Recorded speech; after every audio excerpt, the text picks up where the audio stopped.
Good afternoon, everyone. We are waiting on a few board members, so they are on their way, so we should get started shortly. I just want to remind everyone, if you do want to speak in support or opposition, there are speakers cards at the right podium that you can fill out. Thank you.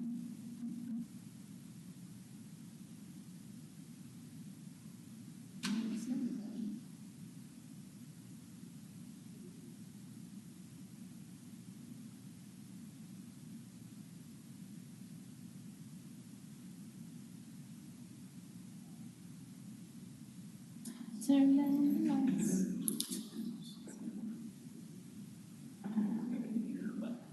I was saying, turn down the lights.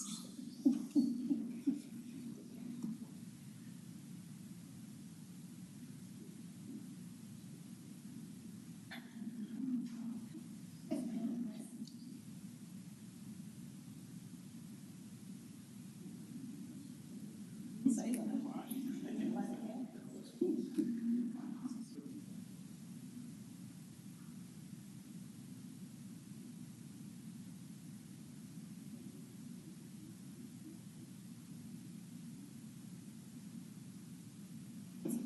Too hard, so I wouldn't have to call.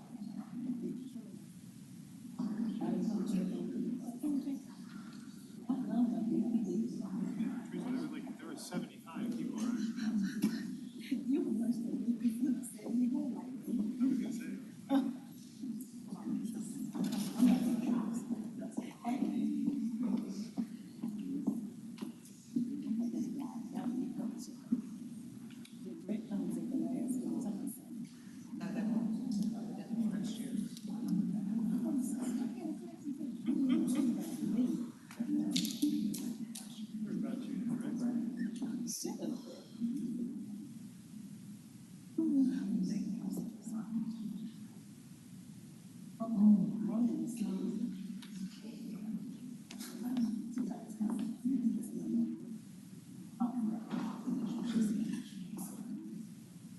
Yeah, they're all four up there. Oh, okay, cool. Sorry. Thank you. That's the order we want. Thank you.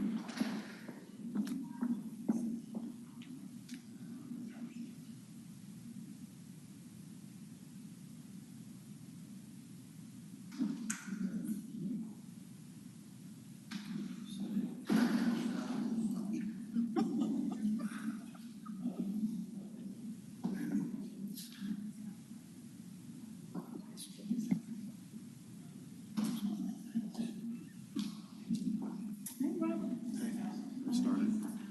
Yeah, really. We'll wait next one. Oh.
Good afternoon. The Memphis and Shelby County Board of Adjustments hereby called to order for its regularly scheduled meeting of July 27th, 2022. My name is Tim Rainey. I'm chairman of the board. Mr. Brett Ragsdale serves as secretary of the board. Mr. Ragsdale, may I get a roll call, please? Yes, sir. Ms. Baker?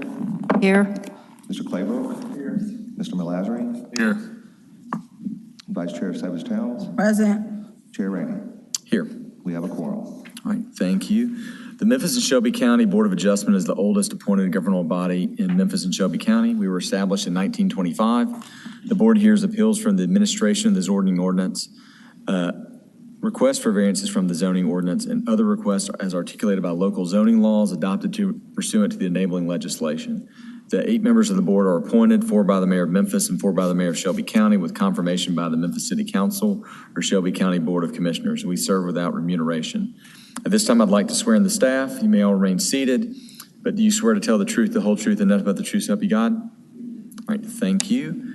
May I get a motion to approve the minutes from last month's meeting? So moved. Second. Is there any discussion of those minutes?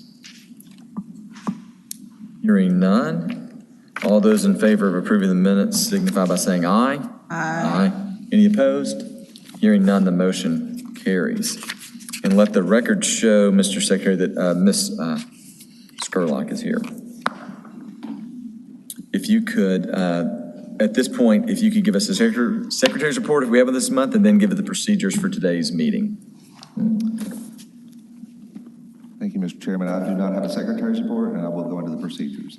The procedure for this meeting will be as follows. I will introduce each case as listed on the agenda. Copies of the agenda are found on the front right podium. For each case, the planner with the Division of Planning and Development will give a presentation that will contain site plans, photographs, and maps of the subject property. At the conclusion of the staff presentation, the applicant will present his or her case.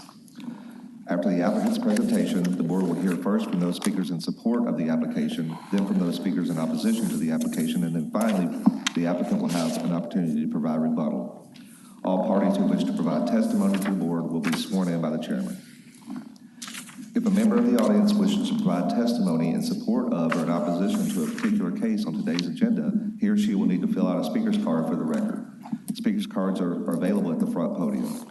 Once filled out, speaker's cards can be submitted to any DPD planner member at the left podium. We do not need speaker's cards from the applicants since their names are already part of the record. After all parties have been heard, the board will close the public hearing, make a motion, and then deliberate on the case. Pursuant to the board's rules and procedures, the time allotted for speakers will be as follows. The applicant has 5 minutes to present his or her case. The applicant may reserve unused time for his or her rebuttal. Those speakers in support of the application have 5 minutes. This 5 minutes is the total time allotted for support testimony, regardless of the number of speakers. Those speaking in opposition to the application have 10 minutes. This 10 minutes is the total time allotted for opposition testimony, regardless of the number of speakers. The applicant has 2 minutes for rebuttal in addition to any unused time from his or her presentation time. These times do not include time for questions from and answers to members of the board. The chair may provide additional time provided both sides are given an equal amount of additional time. If the applicant or any speaker would like to be heard after the conclusion of the public hearing, or if a board member wishes to hear additional testimony from any party, a 2/3 vote is required to reopen the public hearing pursuant to the board's rules of procedures. Please note that once the public hearing is reopened, both the applicant and opposition will be allowed to provide additional testimony and/or rebuttal. All motions made by this board will be made in the affirmative. The private acts governing the board require the affirmative vote of at least 5 members to approve an application, regardless of the number of board members present. The board may also vote to hold an application for a period not to exceed 90 days with the consent of the applicant or 30 days without the consent of the applicant. All section numbers that we refer to come from the Memphis-Shelby County Unified Development Code, or the UDC, which was adopted by the Memphis City Council and Shelby County Board of Commissioners in August of 2010 and became effective on January 1st of 2011. I will introduce the entire UDC and make it part of today's record, thus dispensing of the reading of individual sections. The board is vested with the power to act on these cases before us today under the provisions of Chapter 9.22 of the UDC. Mr. Chairman, I submit that all cases have been filed in proper order, all applicants have been notified of this hearing, and all notice requirements have been fulfilled fulfilled as required by the UDC. All right, thank you, Mr. Secretary. At this point, the board will establish the consent agenda. To establish the consent agenda, the secretary will call out each eligible case. If any member of the audience, staff, or board member objects to a case being placed on the consent agenda, he or she should do so by a show of hands when the secretary reads that case. Once the consent agenda is established, the board will vote on all cases placed on the agenda. As a whole, will not hold individual public hearings on those cases. Mr. Secretary, which items on our agenda are eligible to be placed on consent this month? Item number 2, BOA 22-044, 2577 Carnes Avenue, and that's hold for 1 month. Item number 4, BOA 22-073, 2105 Cortland Place, and that is eligible for consent, but I believe, Ms. Baker, did you want to discuss that? I believe the applicant does as well. Excuse me. You were wishing to hear the Cortland case, weren't you?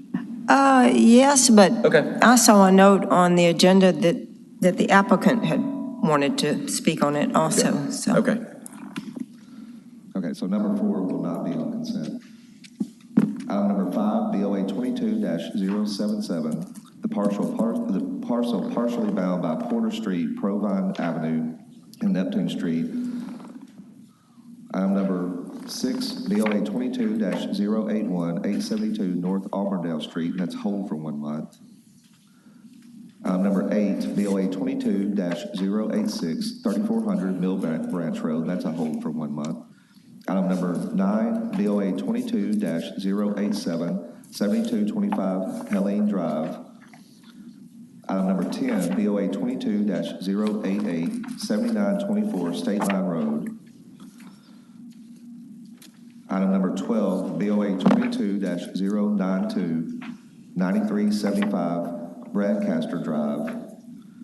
Item number 13, BOA 22-094, 667 East Street. And I note that, Mr. Chairman, I believe you are going to recuse from that case. Item number 14, BOA 22-095, 5474 Fox Plaza. And Mr. Chairman, you're recusing from that Correct. case as well, from 13 to 14. Item number 15, BOA 22-096, 9065 Rocky Cannon Road. Item number 16, BOA 22-097, 756 Jefferson Avenue as a hold for 1 month. Item number 17, BOA 22-098, 924 East Drive. Item number 18, BOA 22-099, 785 Union Avenue. Item number 19, BOA 22-0100, 82 Stonewall Street. Item number 20, BOA 22-101, 2930 Schultz Road, and that's hold for 1 month. And item number 21, BOA 22-0102, 1410 Haney Road.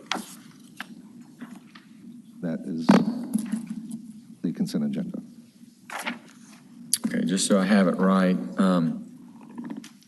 on consent, we have 2 as a hold, 5 approval, 6 and 8 as holds, 9, 10, 12 approval with conditions, 13 and 14, but with my recusal, 15 approval with conditions, 16 was a hold, and 17, 18, 19 approval with conditions, 20 a hold, and 21 approval with conditions.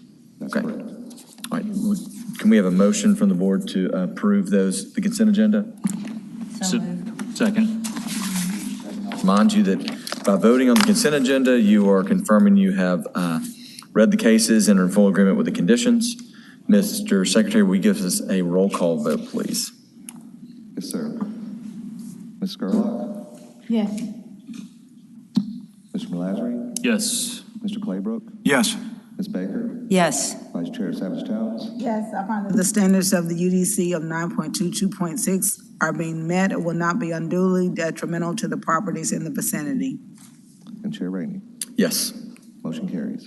All right, thank you. So if you've come here for those cases we just put on the consent agenda, you have been approved or held as requested. So you are Done. Thank you for waiting on us to get started.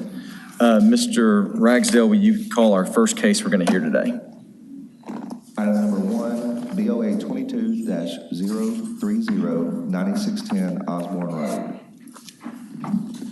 All right, is the applicant present? There you are. And then any opposition for this case today? Okay, thank you.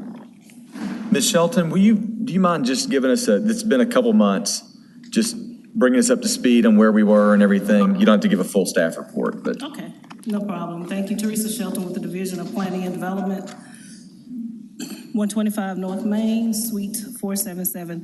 You have before you case BOA 2230, 9610 Osborne Road, a variance to allow the establishment of an accessory use garage/shop prior to the permitted principal use single-family home. When we last discussed this, the reason why I rejected it was because you can't have an accessory structure before the principal structure. We asked for, I think, updated site plan, but in speaking with my zoning administrator, he said we could use what we had, but I think Mr. Jackson, who is not here today, requested that she did a site plan showing the principal structure, but I did not receive that. So basically, my recommendation was rejection based on what the UDC states. You can't have an accessory structure before you have a principal. Okay. All right, any questions of staff? All right. Ms. Rye, how are you today? Good, how are you? Good, good. If you'll give your name and address for the record, we'll get you sworn in. Donna Rye, I'm at 7793 Sunny Trail Drive in Bartlett, 38135. Okay, do you swear to tell the truth, the whole truth, and nothing but the truth, so help you God? I do. Okay, what would you like to tell us about this? I know we held it, and then you weren't here last month. I guess something, No, it happens. work. I apologize. It's okay. So the purpose of this request, I realized it was going to have some conditions. That's what it is, conditions. Yeah. And one of the conditions was, number 3 was removed per Brett Ragsdale, I believe. That's what he told me.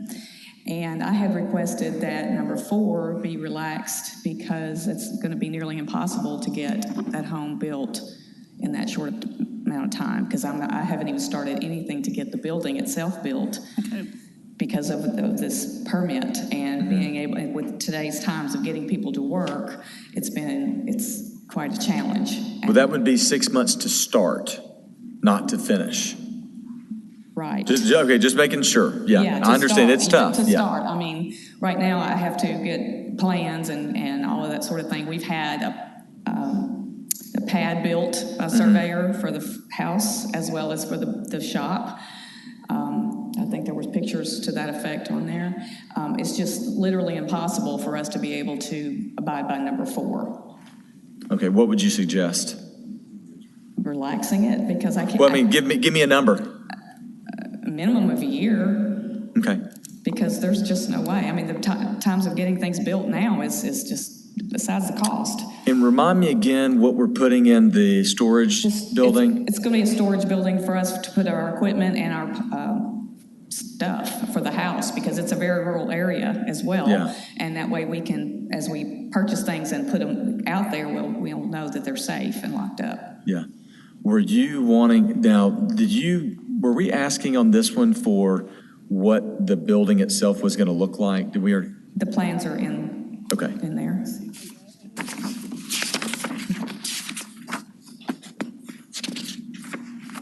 It'll be a metal building. It'll look kind of like a barn. Do you know how tall it is? I can't read that from here. 18 feet at 18 feet. the top, middle, Okay. All right. to be able to handle that width. Yes, ma'am. Will this be a living space as well, or is it just strictly storage? No, it won't have electricity or anything. Okay. It'll be strictly storage. Miss Baker? Is it Rye? Right. Yes. Yes, Ms. Rye. I noticed you have a close neighbor that looks like they have a pretty Yes. and- substantial thing going on, and Yes, wondering, he felt- I don't see a letter from them or anything. Yes, and he felt that his not responding was enough to prove that he did not mind us doing that. He didn't feel that he needed to write a letter to say that.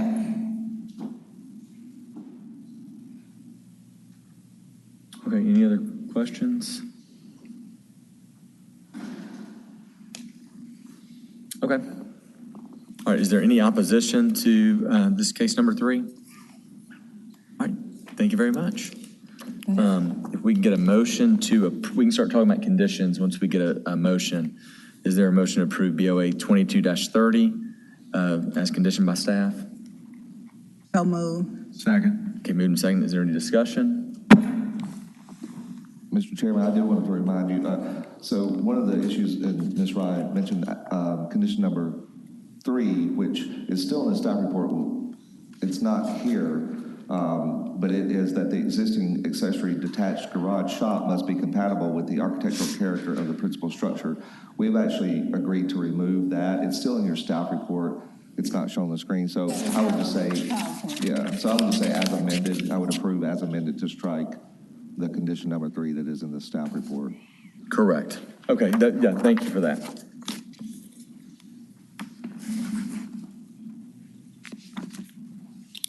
Okay. Ms. Baker? Well, yes, I think this is another question for Ms. Rye, or maybe the staff might know the answer. Just how far it is, from that home that's next door to where this structure's going to I be. wouldn't know that information, I do apologize. But I can show you this is a picture of the home next door. It's probably at least an acre apart. And this is just a picture of what they have in the back. Theirs is on the far right side of theirs, or left. Ours will be on the far right. So there's at least an acre between, because they're 2-acre lots. But I'm just wondering how close it is. To me, that would matter. Yeah, I think this may be this picture here. May show. Yeah, that's the building way up over there.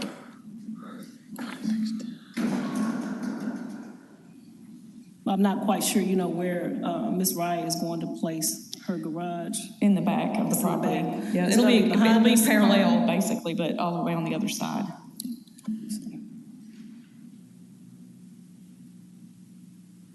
It's just that.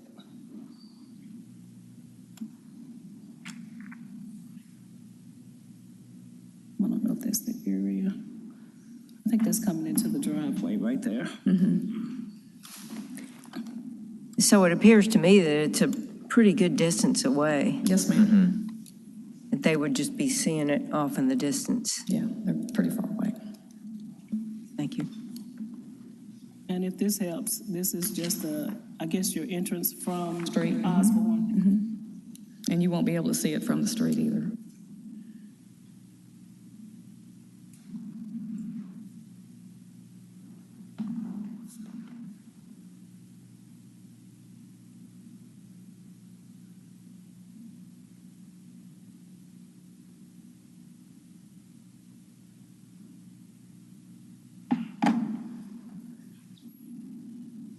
Any other questions? I'm doing some measuring myself on the map. The width of that lot looks to be about 160 feet. It's actually 180. It's 180, yeah, Both lots are about 183-ish wide yeah. and over 400 deep. Their barn is, like I said, it's behind their driveway actually comes in on the left side of their property. Our driveway comes in on the right side of our property. And then, of course, we meet in the middle on our property lines.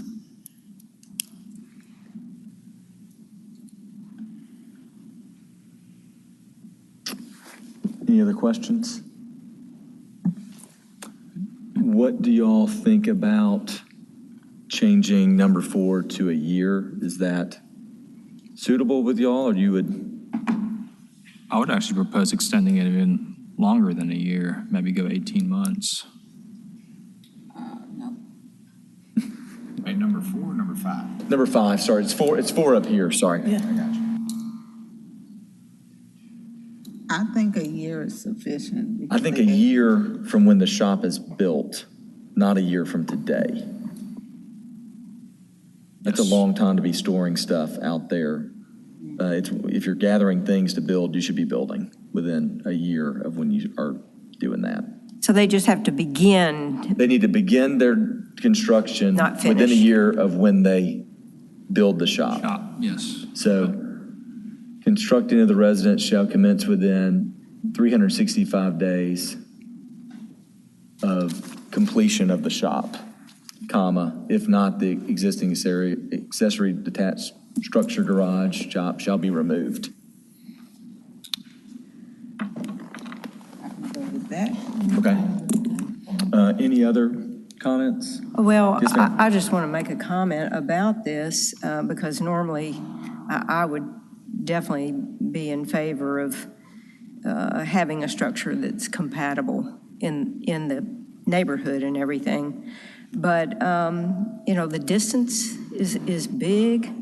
It's more of a rural feel area, which I Yeah. wonder if it really makes as much difference, when you're in an area like that. And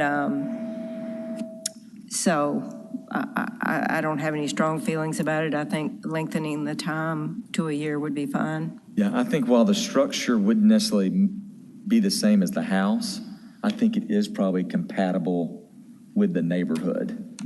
The one that's with that- on the other property looked very much the same. Yeah, You agree? exactly. Yeah. Okay. Other comments? All right, I assume you're ready to vote. Mr. Ragsdale, will you give us a roll call vote, please? Ms. Baker? Yes. Mr. Claybrook? Yes. Mr. Milazari? Yes. Ms. Gerlach? Yes. Vice Chair Savage Jones? Yes, I find that the standards of the UDC of 9.22.6 are being met and will not be unduly detrimental to the properties in the vicinity. Chair Rainey? Yes. Motion carries. All right, thank you, ma'am. Mr. Ragsdale, will you call our next case, please? Item number 3, BOA 22-057, 516 Tennessee Street. All right, is the applicant present? Yeah, and then I know the opposition is here. Mr. Penzis, I think I've heard through the grapevine that we may have an agreement between the opposition and the applicant. Have you heard the same thing? Yes, Mr. Chairman. Do you want to present the case or present the agreement? What, go ahead. I have a set of conditions that they have agreed upon. Okay, do you want to why don't you go over those conditions with us?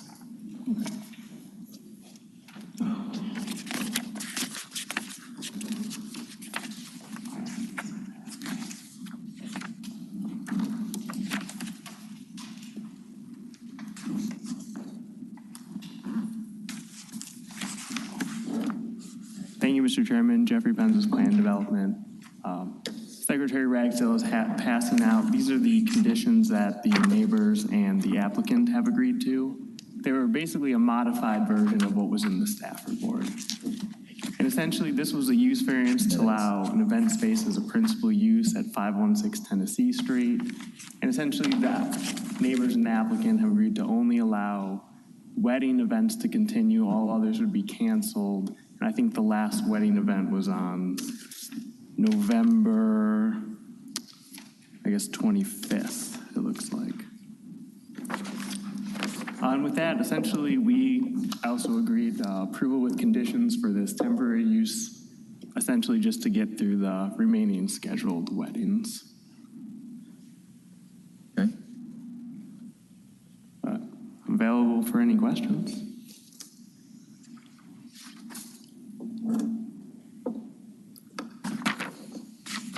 Just reading through real quick.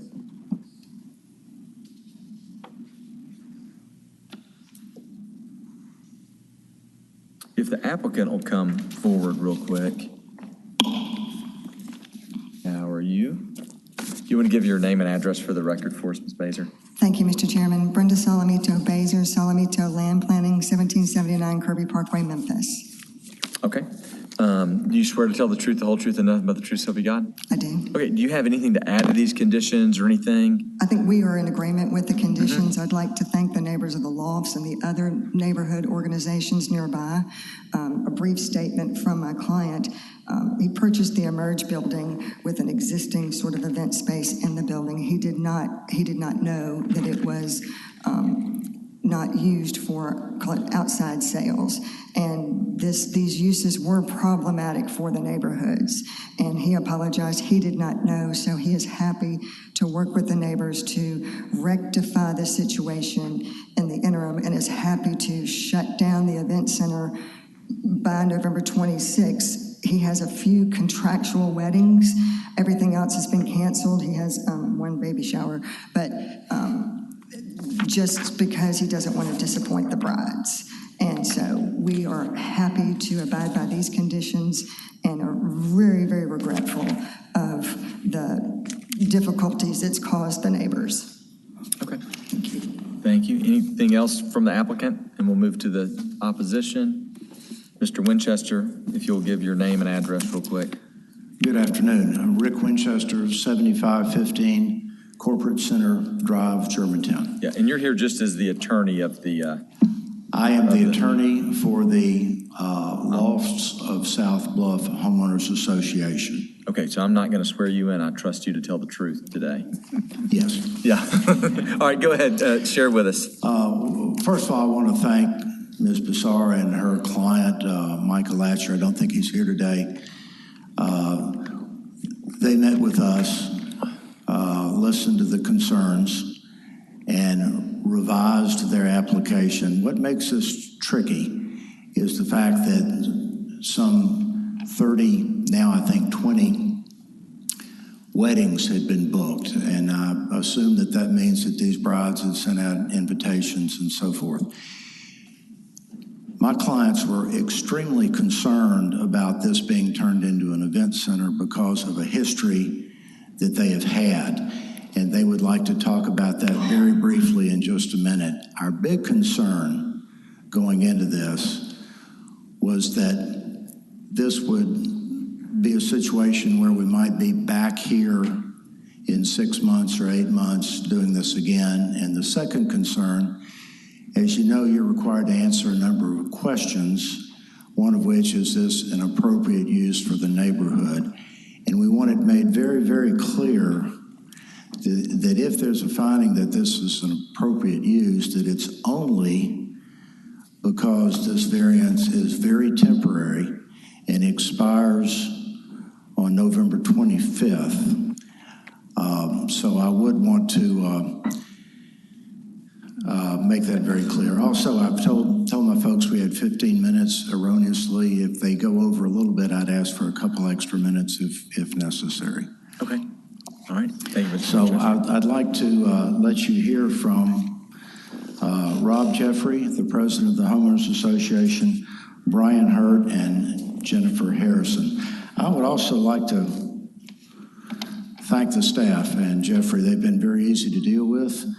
They helped me get a close parking spot to deal with my physical impairment. And I've told everybody it was a knee replacement. Actually, I was bitten by a giant shark while surfing a 30-foot wave in Hawaii. I want to be straight with the board. Thank you. All right. Thank you, Mr. Winchester. All right, Mr. Jeffrey, if you'll give your name and address for the record. Sure. Rob Jeffrey. I live at 505 Tennessee Street, number 215, Memphis 38103. Okay. Do you swear to tell the truth, the whole truth, and nothing but the truth, so help you God? I do. Okay, go ahead and share it with us. Mr. Penzes and board members, good afternoon. My name is Rob Jeffrey, and I'm the president of the board at the Lofts condominiums located at 505 Tennessee Street, directly across the narrow street from the Emerge building. There are 126 residential units and 3 commercial business units in our building. After having met with the owner and his representatives, we've mutually agreed upon specific conditions that, if followed, should address most of our concerns. That said, we'd like to document for the record what some of these issues were. For many years, the Emerge building was a small business incubator and general office space for several businesses in the organization. during which time we didn't have any problems. Since transferring ownership, the facility has been used for a variety of new business purposes, in particular as a third-party event location for weddings, parties, and other activities. This new use as an event space has created several problems that have negatively impacted our neighborhood. These include excessive noise and music, vehicles blocking access to our parking garages, frequent blocking of our handicap access ramp, crowds gathering and impeding flow on Tennessee Street, and trash left after the parties in the street and on the sidewalk. And we've gathered a few examples of these occurrences and like to share them with you, and a few others will speak on these specific details. So at this point, I'm going to turn it over to Brian Hurt.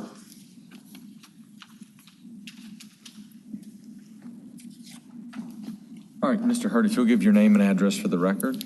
Sure. I'm Brian Hurt, and I live at 505 Tennessee Street, number 309, Memphis, Tennessee, 38103.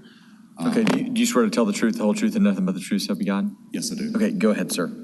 Okay. In the interest of expediency, maybe it'd be best if we just kind of walk through some of the videos real quick. Should we start the first one? Yeah. Yeah. Mm-hmm.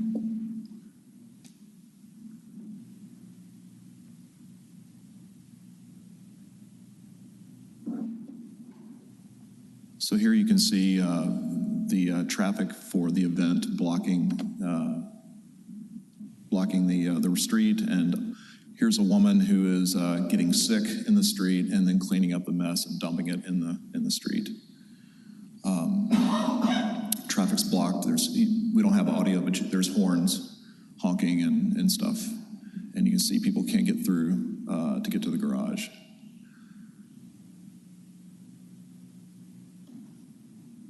You can show the next one if you want to.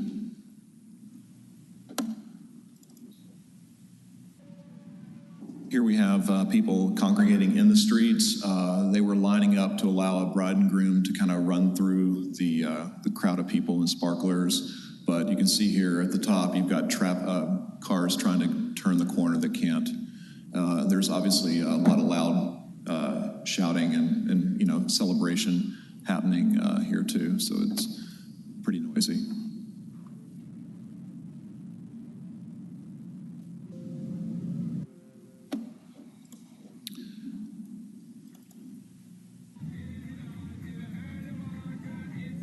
Here's an example of the rooftop party with music. The audio doesn't do it justice, but it's pretty loud.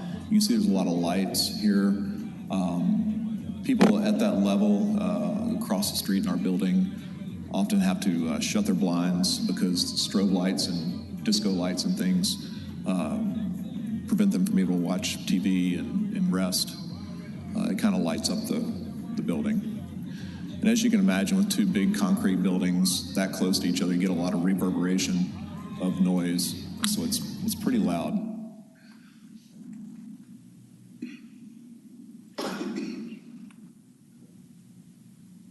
This is just a shot of some of the people at one of the events on the roof.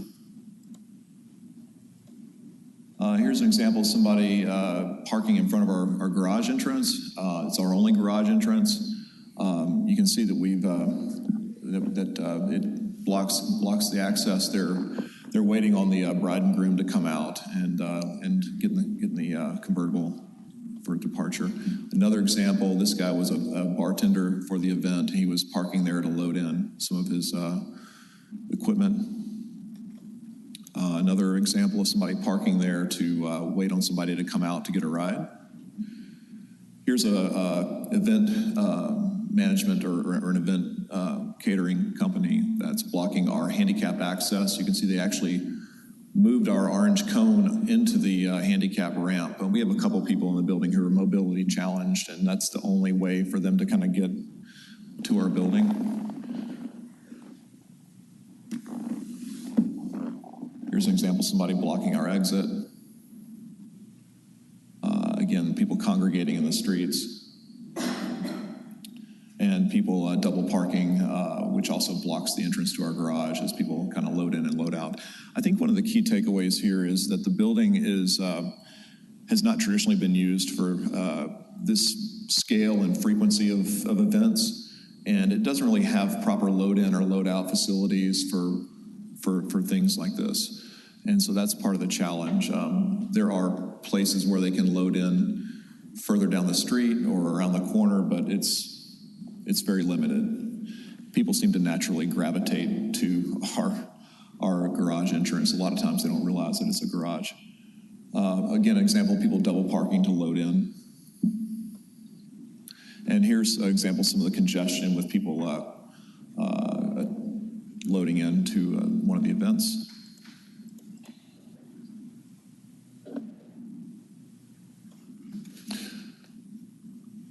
Is that everything? Yes. Thank you. Yeah. Thank you very much. So anyway, I don't want to belabor this, but we did want to, I guess for the record, get it documented that it's a significant impediment to our living space and accessing our building. It happens frequently. The area and the building just don't seem to be set up for this type of commercial activity. And so as such, we have been opposed to it being used permanently as an event center. I would say that we're very appreciative of the collaborative nature of the owner and, of course, of the board for hearing our points of view. And with that, I'll just turn it to my neighbor, Jennifer Harrison. Thank you. Hi, Ms. Harrison. If you will give your name and address for the record, we got about a minute left. That's okay? Nice. Yeah. You can use less. Go ahead. Jennifer Harrison, 505 Tennessee Street, number 217, Memphis, Tennessee, 38103. Okay, do you swear to tell the truth, the whole truth, and nothing but the truth, so help you God? I do indeed. Okay, go ahead. All right, because I don't know what to say in a short amount of time, I'll use the board's thank you. Thank you, board. Thank you, Chairman, Mr. Penzi, for facilitating this for the applicant and representative. Whereas the board is further of the opinion, this is your language on a prior, about a month ago, to allow the request would be unduly detrimental to other properties in the vicinity of the subject premises and will unreasonably increase the congestion in public streets or increase the danger of fire or endanger the public safety, or unreasonably diminish or impair established property values within the surrounding area, or in any other respect impair the public health, safety, comfort, morals, or welfare of the inhabitants of the city of Memphis and county of Shelby, and I add specifically residents of the lofts and the surrounding neighborhood if the conditions are not met, and if this goes beyond a temporary nature. And with that, I conclude. Thank you for your time. Right. Thank you, Ms. Harrison. Are there any questions of the opposition? Is there any rebuttal, Ms. Baser? Thank you, Mr. Chairman. Again, we are in agreement with the proposed conditions that will replace the conditions in the staff report. My client, the applicant, does apologize, and he is also committed to abiding by these conditions. Okay, thank you very much. Any questions for the applicant?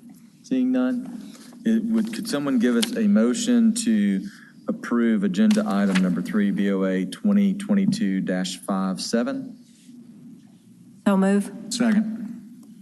Being moved and second, are we in agreement to use the conditions supplied to us? So we are going to substitute the staff conditions with the applicant's agreed conditions. I think it's, number 1 is fairly specific. Looks like an attorney wrote that. It's only temporary nature for the variance is the only reason why this is being approved. To have these contractual things that we don't want to hurt the applicant too bad by having to break those contracts. Any other comments, questions? Seeing none, Mr. Ragsdale, could you give us a roll call vote, please? Yes, sir. Ms. Baker? Yes. Mr. Claybrook? Yes. Mr. Lasry? Yes. Ms. Gerlach? Yes. And Chair Rainey, if you could read the... Yes, I find that standard variances and checks in 9.226 are being met for this temporary nature and will not unduly be detrimental to the other properties in the vicinity. Motion carries. All right, thank you all very much. Thank you. All right, Mr. Ragsdale, will you call our next case for us? Item number 4, BOA 22-073, 2105 Cortland Place. Okay, is the applicant present? Okay, very good. Is there any opposition here today for this case? None? Okay. Very good. Yep, there you go. Sorry. She's coming back. She just had to, so we'll just see. We'll see what happens, yeah. We only have another case though, so. All right, the applicant will come forward.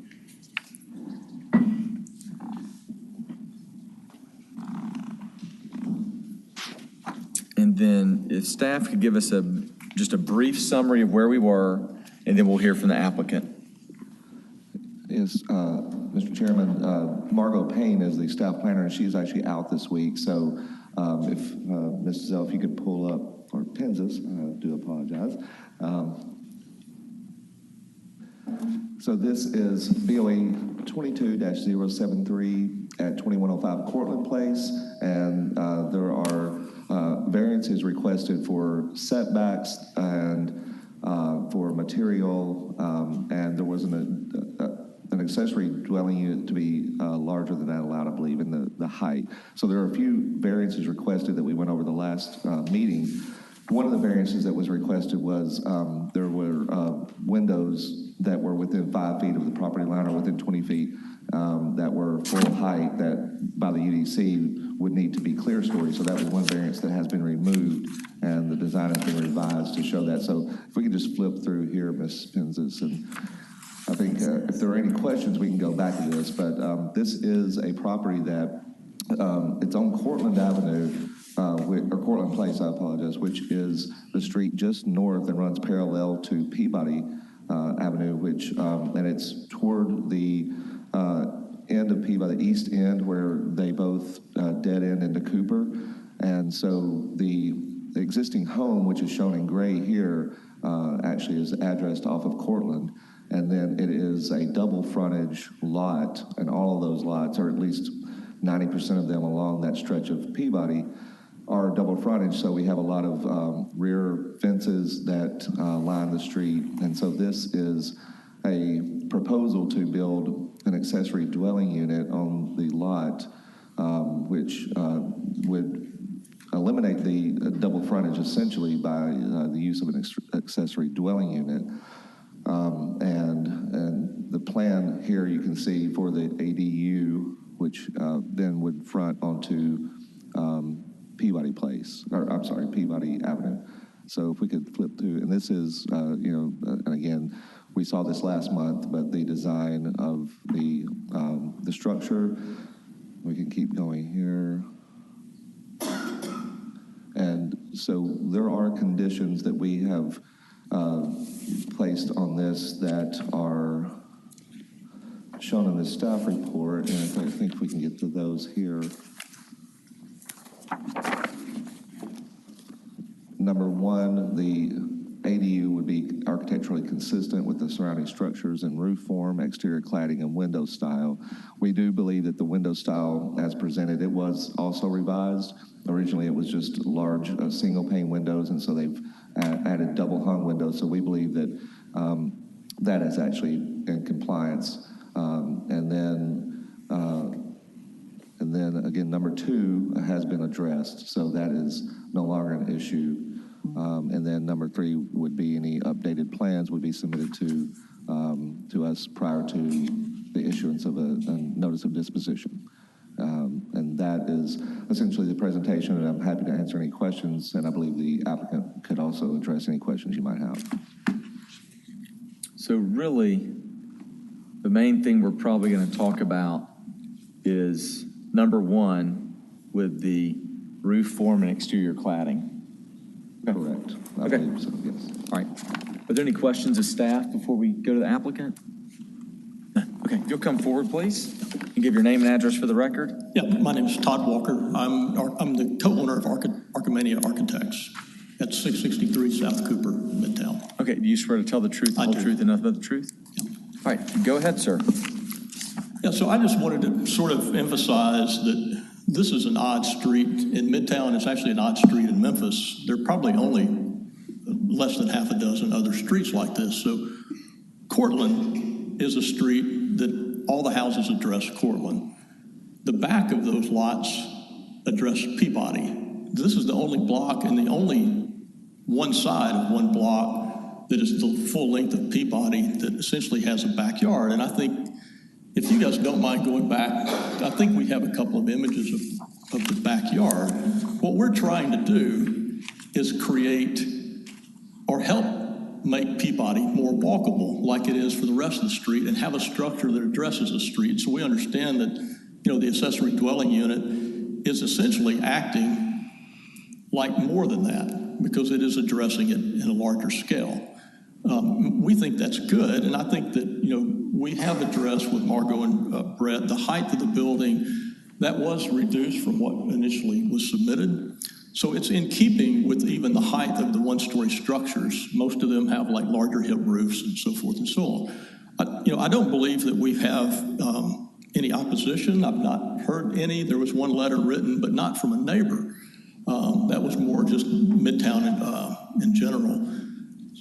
Since the last meeting where we sort of delayed this, we've had two of the residents come to our office and want us to do something like this for them, because what they've suggested is, just as if you guys walk there, you really can't, you can walk down that sidewalk, but it's not very walkable. It's not very usable because there are fences right against it. There are a couple of other structures that are, say, garages or something like that. So it's more of a utilitarian type condition there, on the back. I don't know if you guys have, where you can pull up this site plan that we sent a little bit later, but what I wanted to emphasize too, just about the materiality of it. So this diagram, so the upper bar that's blue there are the houses to the north of Cortland, and of course that to the lower, to the south are more houses, and most of those houses were built in the early 1900s, 1900, 1920. Most of those had wood siding when they were built. To your left, there is a mid-century modern house that was done out of brick. It was actually an office and a house at the time it was built. Now it's a residence. And so, it's sort of been restored in a really wonderful way. It's been publicized a lot. That house is all brick. So when that house was done, some of the houses, if you drive over to Cortland, some of those houses now have brick on them.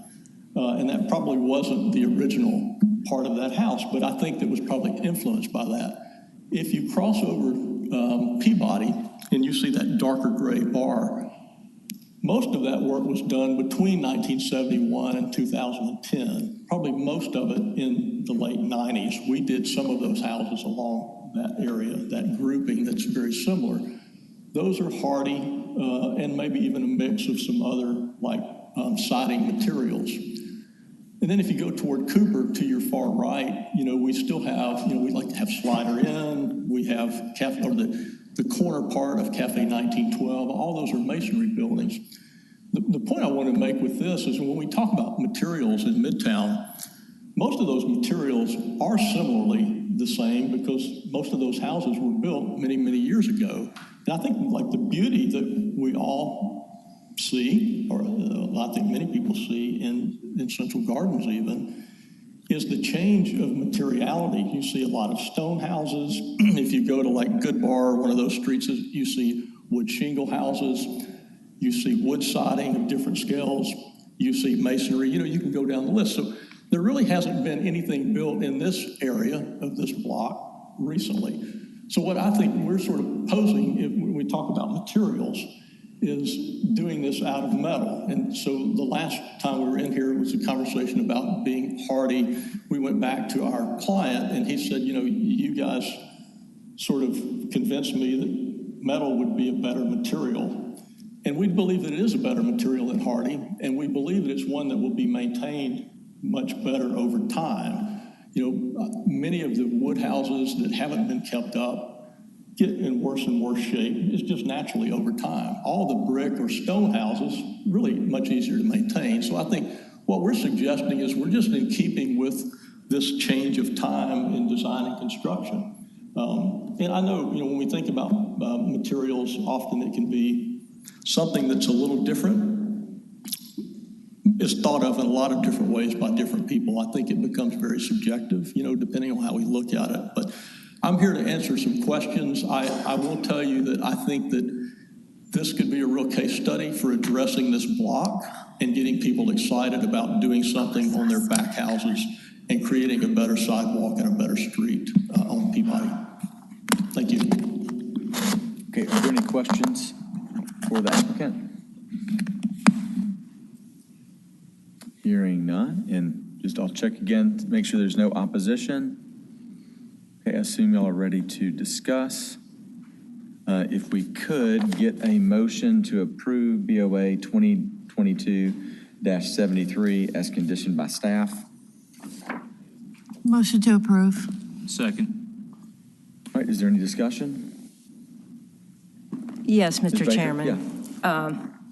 All due respect, Mr. Walker, I don't agree with you fully. I agree with you about the walkability of the sidewalk and, that it would be better to have something there rather than just the fence and everything. I'm with you on that 100%. But I just will take you back a couple of cases ago, where we were talking about a metal building, that was 300 feet away from the other building and in a rural location.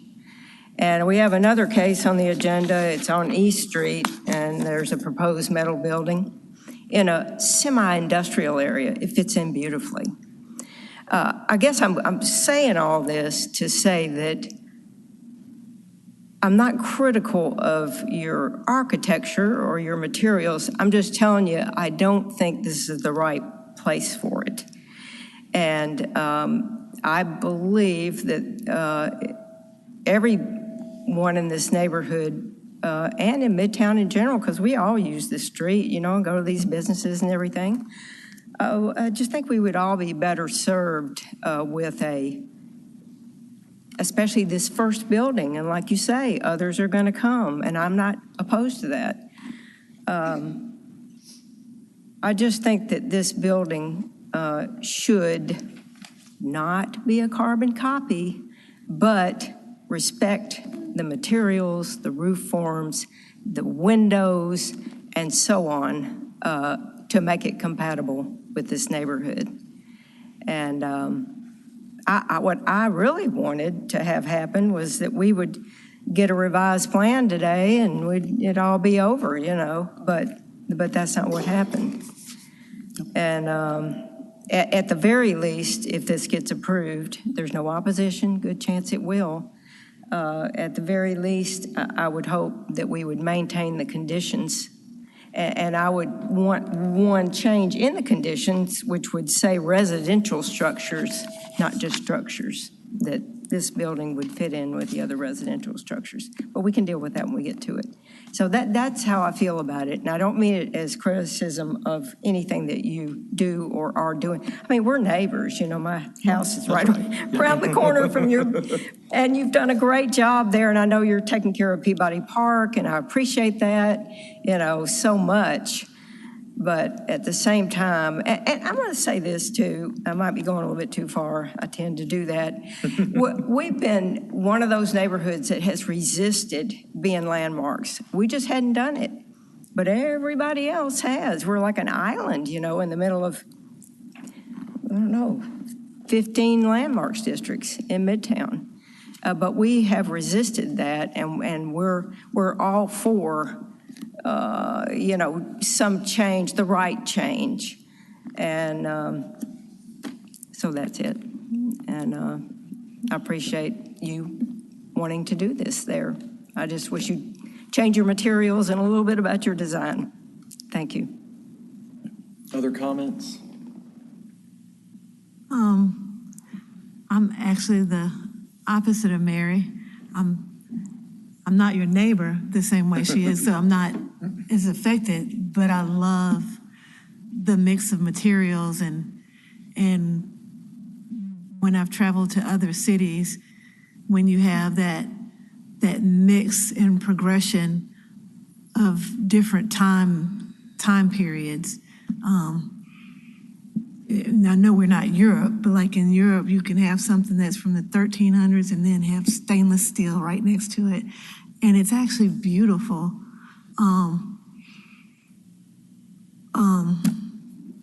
It's a little jarring maybe to the neighbors at first, but I find that the materials such as metal wear better over a period of time than wood, as it has to be maintained differently. So I would just hope that maybe people are a little bit more open to exploring and maybe looking to the mix of materials, and just seeing how it makes Memphis a more progressive area as a part of its development. Just another chapter in our history, along with our architectural history. Yeah, I'm right in the middle. Like, I completely understand your point. And I don't like to design from up here, but I mean, I don't live in Midtown, but if my neighbor put that back up against my house, it would probably annoy me. And I kind of like the way it looks there, but it's not my neighborhood. If that makes sense. I think that part of Midtown, even though it probably, I think of Midtown as being eclectic, even though not all the structures are eclectic. It just has an eclectic vibe to it.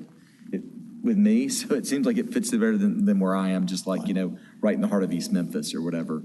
But I think if we drill it down today, I get what Mary's saying. So if this passes today, the only way it passes, because we have 5 people up here right now, is keeping that condition. Yep. If one of our members got sick, couldn't be here today, we're short-staffed up here. She had to go to a hearing, she'll be back. So if we want it passed today, that's how it's going to pass. Need to be, contextual to the neighborhood. Yeah. And so you could ask for a hold and maybe get a different result, just giving you what it is. But that's where we would be today. Yeah. So could I maybe respond to what? Would y'all like to hear him respond real quick? Is that okay with y'all? Yeah. Okay. Go ahead. We had to reopen it. So speaking to what this side and this side in the middle. Yeah. we hear these things all the time with what we do, and I think I understand what you're saying about materiality. Of course, I totally more relate to what we said on this side. But the thing about, I think it's really difficult to compare this metal that we're going to apply to this house to a pre-engineered metal building. A pre-engineered metal building has no detail to it. It is pre-engineered. It doesn't have much of a standing seam. It's just much different. The idea of this house is, you can see the way it was broken up horizontally, it will have much detail. And I think the things that we appreciate about the Midtown houses are how they're detailed, maybe even more so than the material. And what we run into often is, you can see many hardy plank houses going up, and they don't look very nice if they're not detailed very well. I mean, it can't be detailed the same way something could have been built. We don't have the craftsmen that can build those things. We do have craftsmen in masonry and metal and things like that. So, so my sort of, I guess, argument for it is that it's, this word compatible is always a tough word. What's compatible for a neighborhood? What I would say is, this block specifically, it's not like if we were inside Cortland or if we were inside Harbert or Benton or something like that. We're on a street that is more eclectic, and it's influenced by some commercial buildings, some retail buildings, and then sort of a mix of houses. And what I would suggest is that, if you look at the mid-century modern house on Florence, just down on the corner, it would have been done in the early 60s, and it would have been, or late 50s. It was probably the only masonry brick structure there. And I would say that, it's one that fits in quite well because it addresses all 3 streets. It's on a corner. So, I think that we would still want to, if we can't get 5 votes, I'm only making that assumption, Pretty good one. I think we'd like to come back again with maybe the opportunity to get 5 when maybe there are more people here. I don't know that we would, but I would also, at least like that opportunity, because I think that I understand that there's always a dialogue about this, and I think the opinions in general can be very subjective on this topic on all sides. Because it's hard, we're not following certain rules. There aren't rules that are set out to make something that fits in or is compatible, et cetera, et cetera. I think how we can best do that is address the form, the language of the windows, and then the streetscape itself. Thank you. Okay. With that, would anybody on the board want to discuss that, or would somebody like to make a motion for a hold? Make a motion for a hold. Okay. With that being procedural, that would supersede the last motion. Is there a second for that motion? Do we have to have 5 votes for a hold? We're majority is what we're told. So, okay. So moved and seconded. Mr. Rags, will you give us a roll call, please? Yes, sir. Ms. Scurlock? Yes, hold. Mr. Blasry? Yes. Mr. Claybrook? Yes. Becker? I'm going to vote yes on this, but I hope that you will take into account, the concerns that people have. And, when you look at some of the other neighborhoods, Evergreen, Central Gardens, now Vecca, Cooper Young, all of them, now they have guidelines as to buildings can go in there. But like I say, we've not done that. To date, we have not.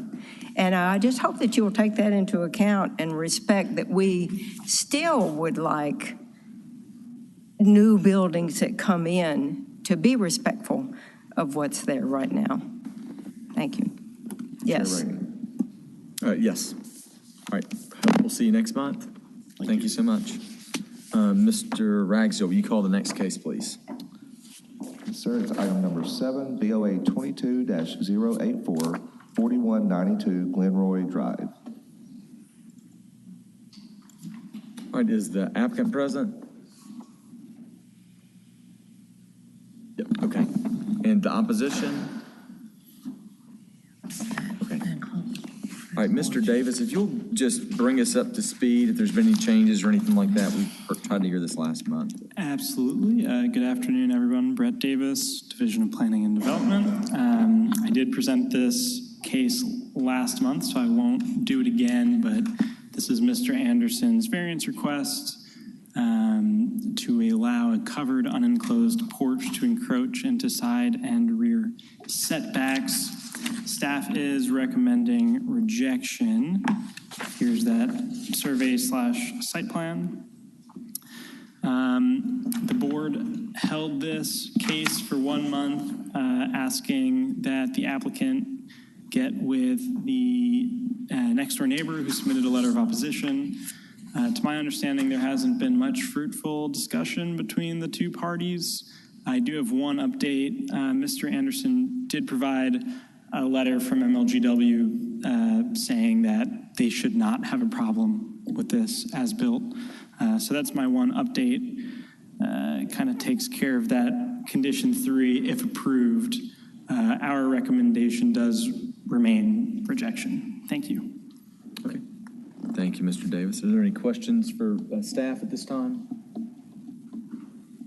All right, Mr. Davis, if you'll give us your name and address for the record, and then I'll swear you in. My name is Zachary Anderson, address 4192 Glenroy Drive, Memphis. All right, thank you. Do you swear to tell the truth, the whole truth, and nothing but the truth, so help you God? Okay, go ahead and tell us if there's been much change since last time. Okay, since the last time we met, I went back.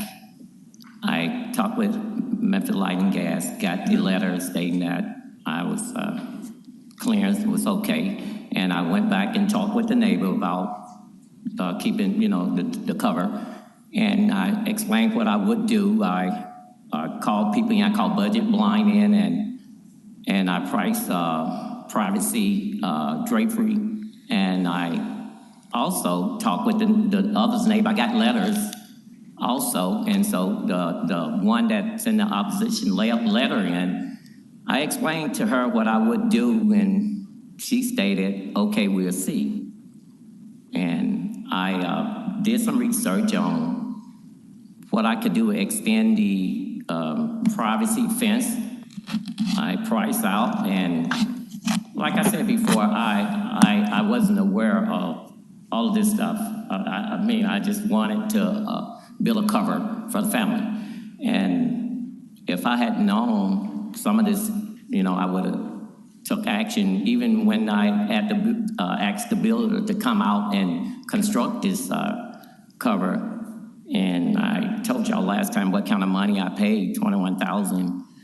And they, even with the permit, all of that, they told me I didn't need that. And so I just want this to go away. Right now I did all I can do to bring it to the table. And so I do have three letters from the neighbor on the side of me and on the rear of me, and they stated in the letter that it was no nuisance, it was okay with them, and they didn't see any problem with this porch cover. So really the unresolved neighbor is in lot number 134, correct?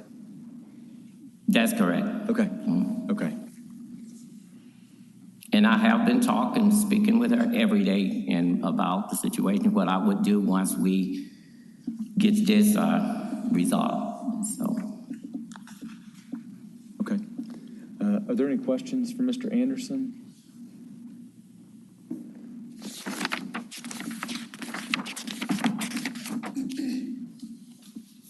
All right, and thank you very much.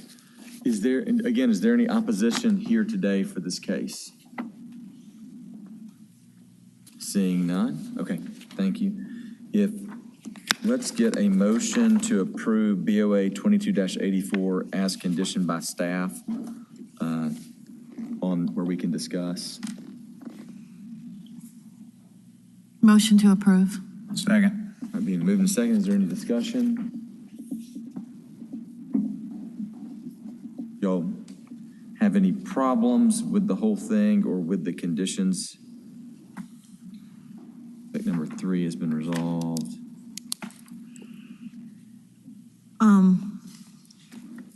The conditions with the fence, and of course, making sure no drainage onto the neighbors. Those were the 2 major considerations, and of course, I know it's a private backyard and everything, but I guess making sure the sound and when the sound hits the roof and echoes out over toward the neighbors, that it doesn't become a.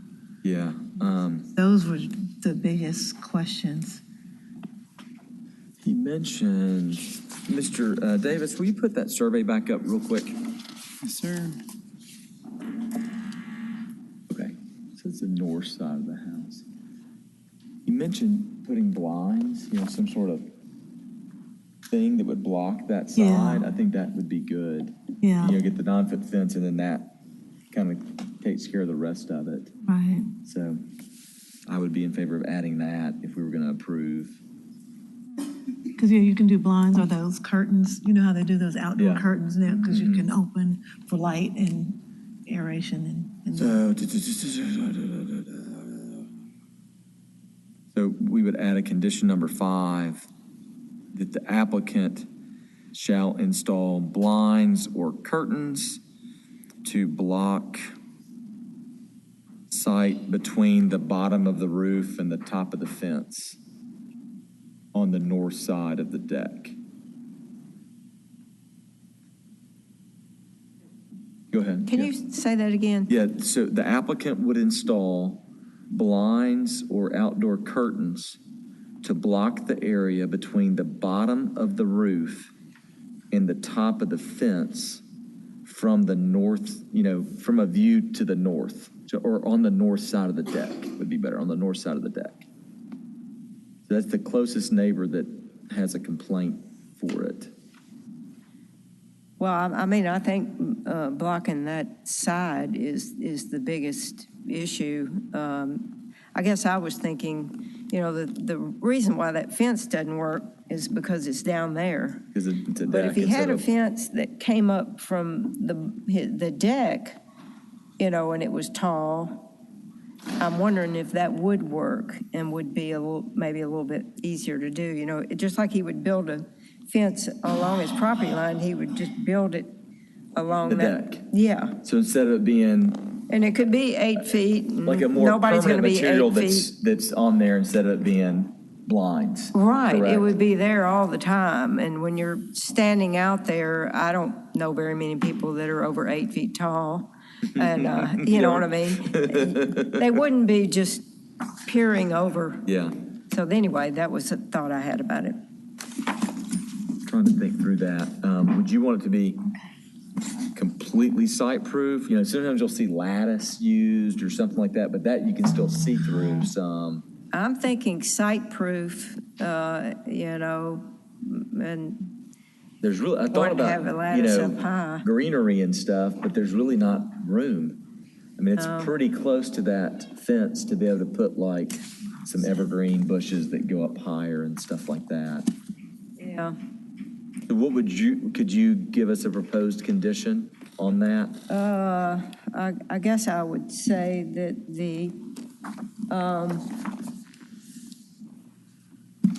trying to say the north era. So Yeah, his That's the north side that is right along the fence, the north side of is the the deck. neighbor that is. Yeah, the neighbor's on the is north side of the affected. property. Yes. Okay, so I would say that the applicant shall build an 8-foot tall site-proof fence, the full length of the northern side of the deck. And that, it sounds like maybe it's a wall at that point. Is it, so you're saying maybe it's an enclosed deck, it's a wall that would enclose the deck maybe? Yeah, it What would if be we a enclose- fence what across, if it'd you- be like a fence, but it would be on the deck, so it would be up high. And so it would really screen people that were standing on the deck. We just say the north side of the deck shall be site-proof and enclosed, permanently Yeah. enclosed. Yeah, I mean, It's because it really is a wall that goes up to the roof as opposed to a fence that doesn't have anything touching the top. I mean, that would be fine. I'm just, we've gotten this far along and, the outcome hadn't been good. That's why I'm just wondering, leaving it open, we don't know what we'd be getting. Is the neighbor no longer in opposition, or do we know? The neighbor said, well, we'll see. I mean, that was the answer was like, kind of like, okay. Well, I would like to protect that neighbor, and Yeah. to me, the easiest way about it would be to put a fence or something like a fence that would be site-proof to a height that Right. anybody's head standing on And the deck attached would be onto the beyond, deck would be itself. below it. Yeah. Why don't we say like a site-proof barrier attached to the structure? And that way, if they wanted to do curtains that come down and attach, they've got flexibility in how to do that. But I think what Mary's getting at, besides curtains move. Fences are taken down as opposed to like blinds or curtains that could be opened and closed. Am I correct in why you're wanting to go with something? Yeah, I mean, we have there? no idea what we're approving, I guess is what I'm saying. And I would just feel more comfortable if we knew, we had some detail about what we're putting up there. And this is something that he could do without any approval from anybody. I mean, if you have a deck like that, you can enclose it on one side with a fence like that if you want to. They enclose it with a wooden fence or other material I don't know what else you use besides wood to do that. Site-proof wooden fence material. It wouldn't have to be wood. I agree with that, but mostly that's what they're built out I of. think what else you put there, Anything else might be, it would look better if it had one of those caps, on the top. I don't know if we want to go that far, because you know what, if you don't do that, the boards start, all that, Brett, you're architect. Yeah, I mean, I'm trying to figure out, it seems like it is a wall on the deck, just enclosing, but if the material needs to be defined, then, I'm struggling with that a little bit. I don't know what other options are. I mean, there is wood. I mean, I guess he could come back if he thought of something else he'd rather do. It could be adjusted. If it changes, it changes, Yeah. but. Let me ask you, I'm gonna give you some scenarios just to make, so let's say the height between the bottom of the roof and the deck is 9 feet. You're fine with having a 1 foot gap at the top on that? Yeah, or as opposed however to much. saying, like my idea was just like, you have it go all the way, where it's a complete wall. Yeah, You're saying 8 mean- feet's enough. Well, no, if you're standing on the deck and Yeah, it's. you wouldn't be able to see over it for sure, yeah. Yeah. Okay. That's- He can always build it to the roof if he wants to. He sure can. Right, okay. Of at least 8 feet. So let's repeat it one more time of what you were thinking. And I think I'm on board with you. Okay. I would say instead of condition number 1, it would say the applicant shall install a fence of high-quality material, wood or other high-quality material, at least 8 feet in height along the full length of the northern edge of the deck. Okay. Does that make sense? That makes total sense for that to be a condition, as she stated it. This condition also includes a 9-foot fence on the back, like his rear fence for his neighbors to the east. You still want to include that, correct? Well, I mean, as far as I know, we hadn't heard from that neighbor, but why would we not want to protect them also? Yeah, but we would do that with the existing, with a fence, not on the deck like before. Yeah, okay. Right, okay. Yeah. So new condition number 1, as she said it, Brett, and then the second one, new condition number 2, or whatever you want, 1A and 1B. 1B, we just get rid of along the north end. So get rid of north end. So just along the east. Does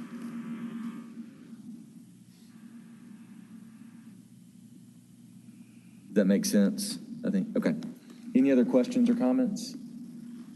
All right, with that, I assume y'all are ready to vote. Mr. Ragsdale, if you'll give us a roll call, please. Ms. Baker? Yes. Mr. Claybrook? Yes. Mr. Malazri? Yes. Ms. Skurlock? Yes. Vice Chair Savage Towns? Yes, I find that the standards of 9.22.6 of the UDC are being met and will not be unduly detrimental to the properties in the vicinity. Chair Rainey? Yes. Motion carries. All right, thank you, Mr. Anderson. Mr. Ragsdale, will you call our last case today? Item number 11, BOA 22-090, 854 and 850 Vaughn Road. All right, is the applicant present?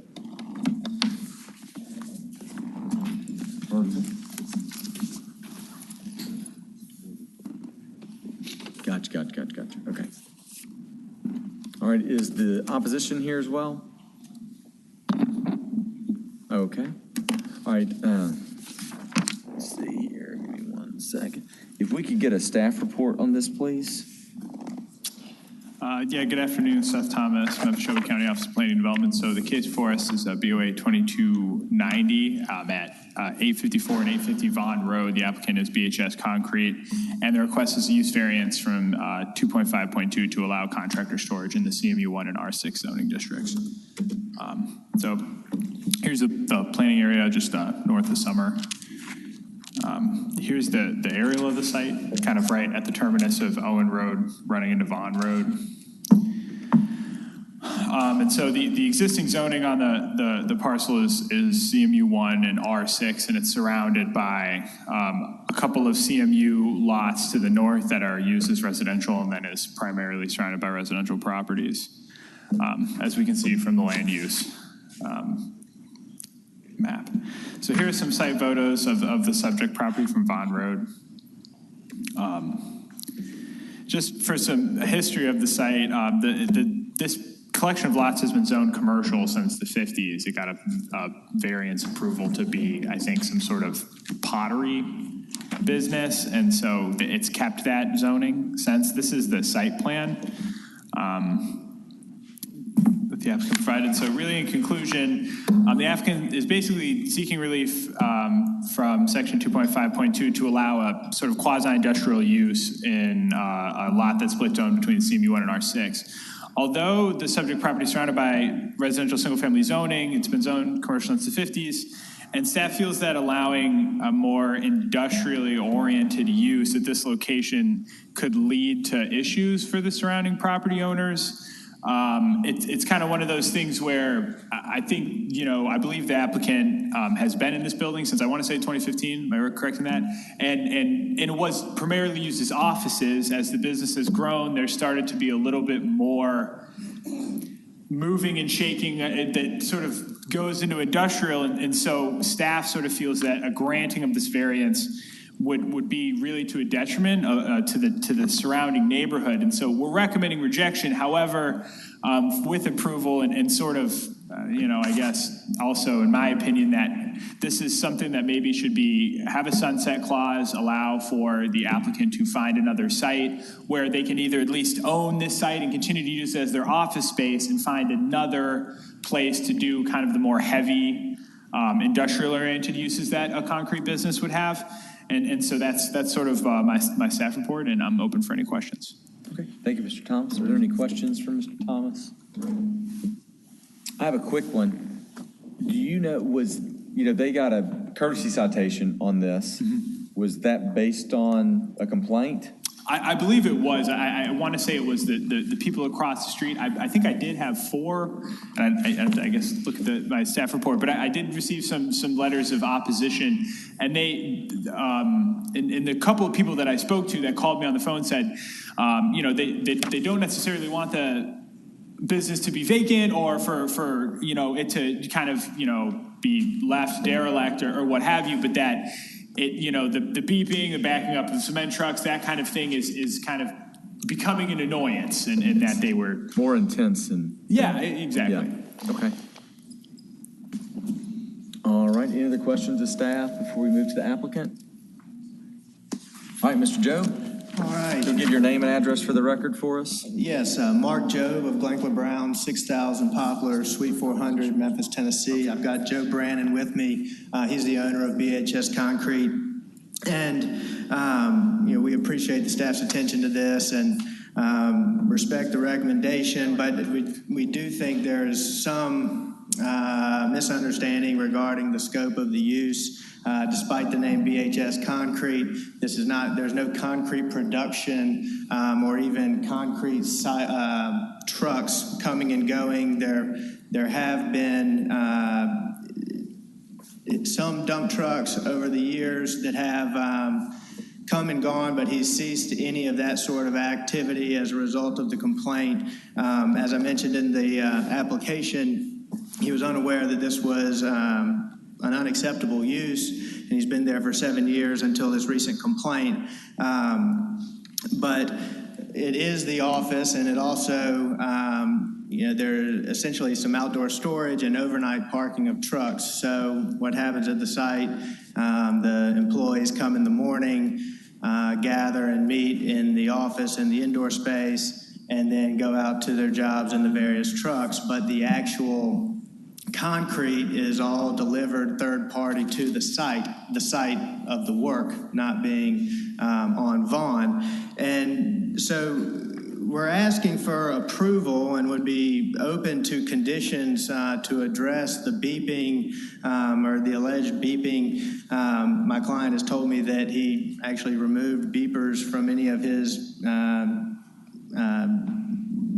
equipment prior to that to make sure there wasn't. And from his perspective, there are a lot of home occupations and small business owners in this neighborhood, in the construction or home improvement business or even the concrete business that do similar work and have a lot of trucks. And so the idea that all of the noise or trucks or equipment comes from this site, we believe to be a misunderstanding and just not true. However, we do recognize,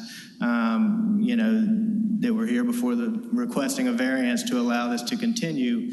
And most importantly, if he can't get approval with conditions that are acceptable and that address neighbors' concerns and allow for the continued operation and use as a headquarters with the outdoor storage or overnight parking of the trucks and some equipment, he can move a lot of that inside as well, but we would respectfully request the 1-year sunset. This is the busy season of his work.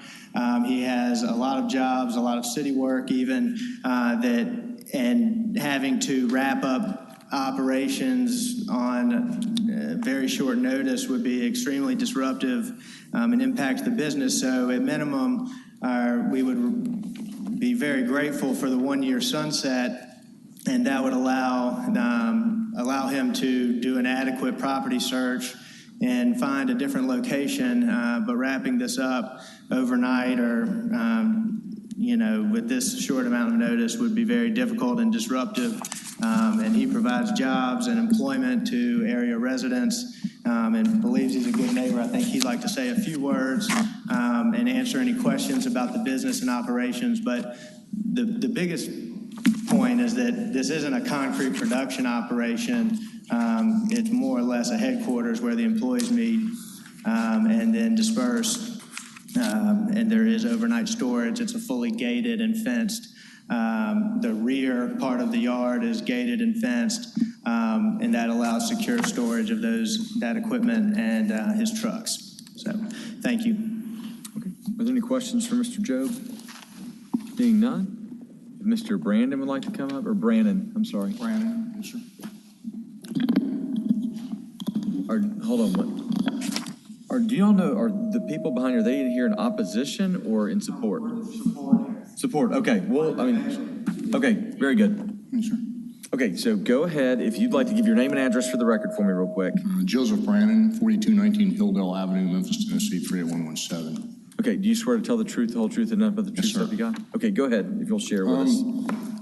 I think some of the letters that I saw in complaint to this were actually, as Mark alluded to, they were thinking we were expanding into like a concrete production company, and we're not. The expansion that we've done over the years is in the commercial aspect of our business, and those are superintendent and project manager jobs.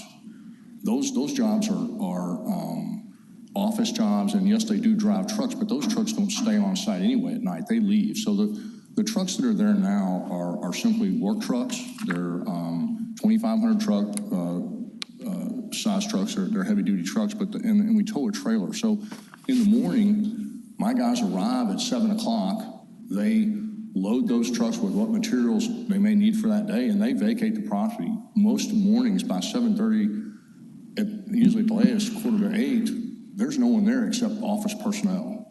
I've got an office manager, project manager, superintendents, and myself are working in that office. And then typically between 4 and 6 o'clock in the evening, those trucks return, they're parked, and those people leave the process. Now, also, some of the people may allude to that it was a quiet neighborhood. Well, that's my neighborhood too. My mother, and I grew up in the house that my mother owned until November of this year, less than 3 blocks from there. She sold that house to my cousin, so it's still in the family. Probably 75 or 80% of the employees that are coming to that building work in the neighborhood there. Live in that neighborhood. The cheapest guy I have on my salary makes $20 an hour. I have 45 employees working out of that business, okay? I don't know if y'all know what this really threw us for a loop. This have grown. We have grown substantially over the years. I mean, we're hoping to be, maybe at the end of this year, a $10 million company. And we started, I had a Camry when I started this job, 20 years ago when I started this. So, I mean, I understand, that there are some noises, and we'll do everything we can to keep that down. And certainly, if we've got to move, then we will abide by that ruling, and we'll do what we got to do. The biggest issue I have now is I have looked.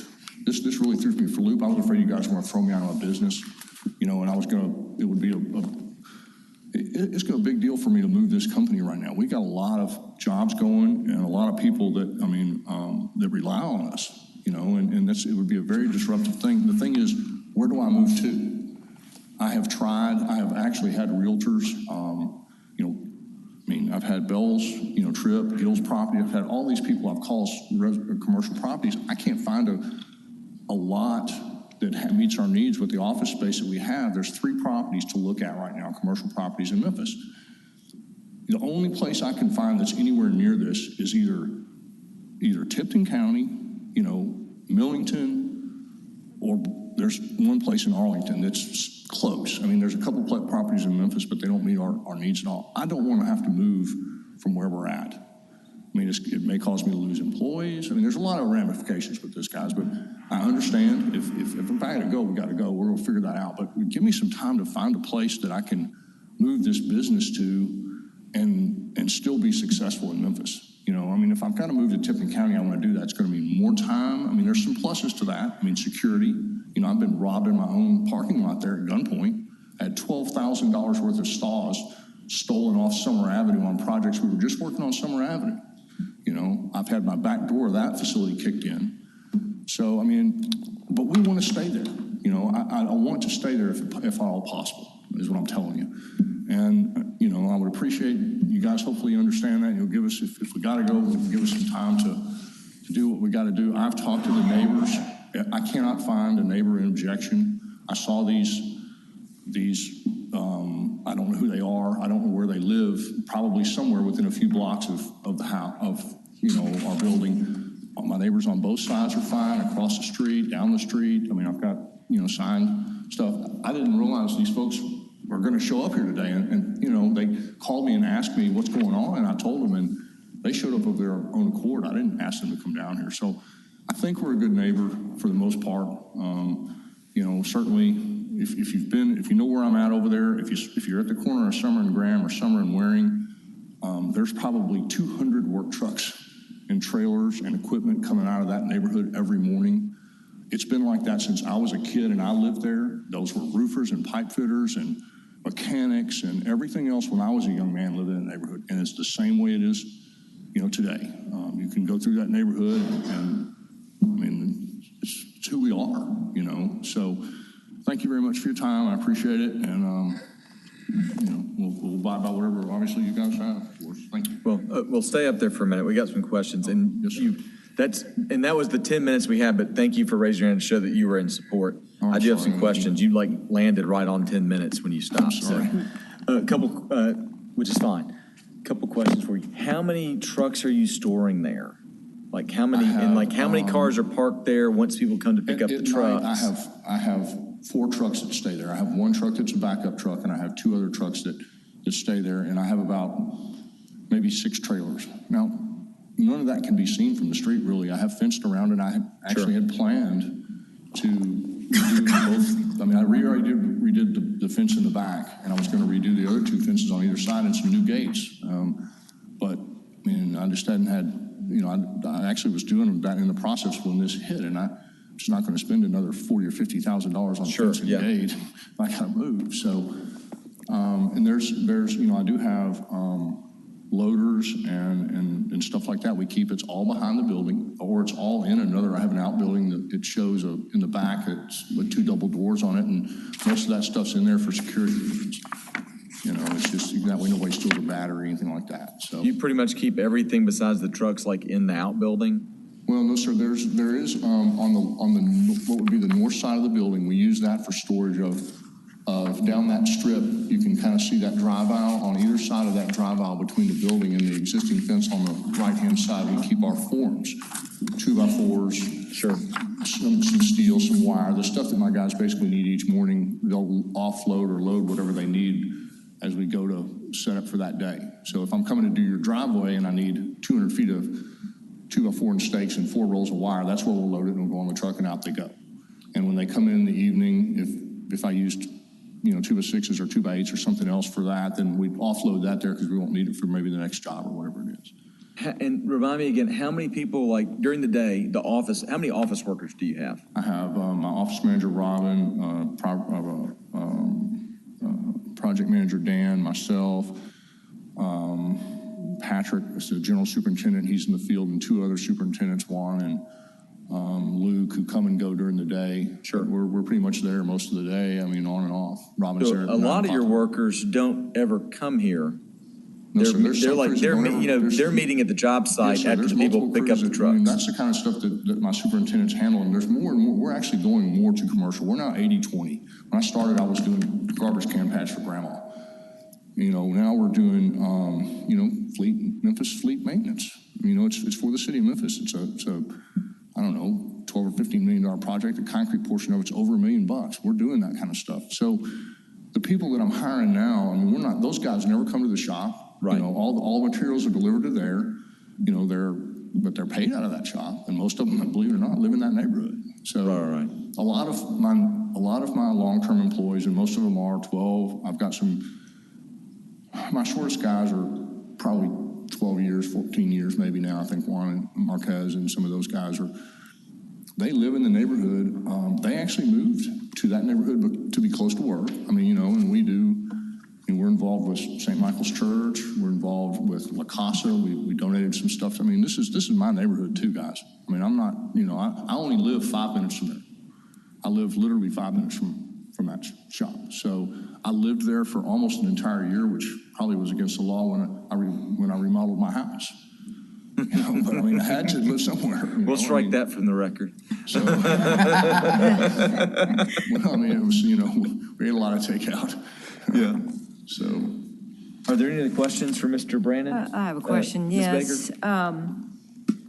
Would you be willing to do some upgrades of Yes, the ma'am. frontage? Yes, ma'am. I would You've love to upgrade the got just property. one big curb cut, it looks like there. No landscaping or anything like that.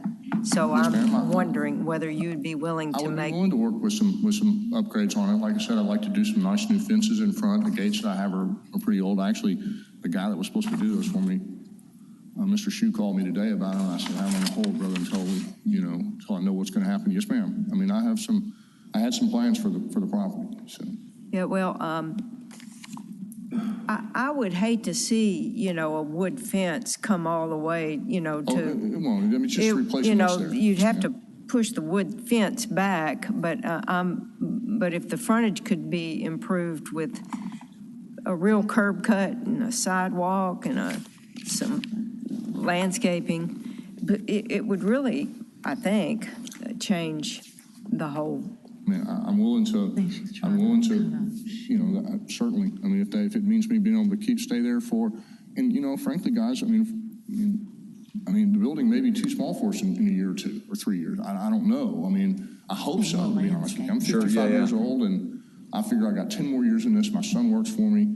I've got I've got a young engineer, Luke Kowalski, who just started with me less than a year, and I've got Juan Marquez, who's a super fantastic. I mean, these guys want to be project managers. I would love to be able to sell this business and sell that building and move to somewhere bigger.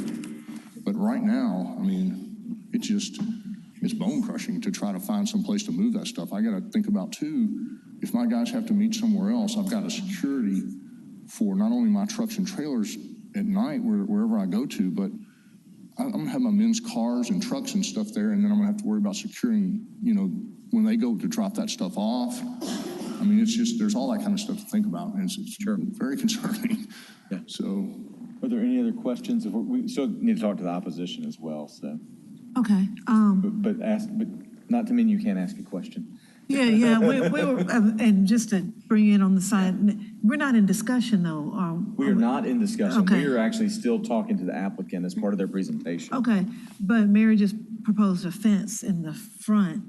She asked him if he'd be willing to do some stuff like that. Right, yeah, and I heard that, but I guess I'll save it for But discussion. if you want to talk to the applicant, you can. I just was saying there is opposition still. Okay, and I was gonna propose maybe shrubbery or landscaping. There's no Yes, opposition? ma'am. I mean, there's some With landscaping there. I with- believe if you show that, there's some in front already. I'll be glad to Right, put some more. and that she's probably, I guess, trying to go for shielding some of the car traffic or whatever. So fencing or shrubberies, but if you're willing to do that. I would be, but I don't know that there's room there. I will be glad if y'all have a plan or tell me to get a plan or something like that, I'll do it. I just don't know that that's possible because the length of the building, there's bushes in front of the building now. You can see where the cars are parked against the building there. There's bushes all the way across the front of the building. And like you said, it is a giant curb cut all the way across there. And I would like to, improve that. Certainly. I mean, I'd be glad to, but I don't know that there's any way to develop. There's just not enough room, I don't believe, between the back of the sidewalk and the front of the building to put an island. I mean, I could certainly, I can get a landscape architect or somebody I do a lot of stuff with Archimedes plans on them. I can contact them or Mr. Sullivan or any of the architects and probably get some kind of plan. I just don't know. I mean, I do a lot of this kind of stuff, remodeling buildings, ADA stuff. I know all about that. My guess is there's not enough room to do that. And, we'd have to probably change the parking layout, which, if that's, I'd definitely need an architect to do that, though, for me. So. I do have one question. So do you currently lease this building or do you own it? Yes, sir, I own it. You own it? Yes, sir, I Okay. bought it. Yes, sir. Just, I think I've been corrected. There is no opposition that's here. Okay. You're not here in opposition, are you, sir? Okay, just making sure. So sorry. No, that's right, yeah. Any other questions? Okay, thank you very much. Thank you, sir. I think we're done with the support.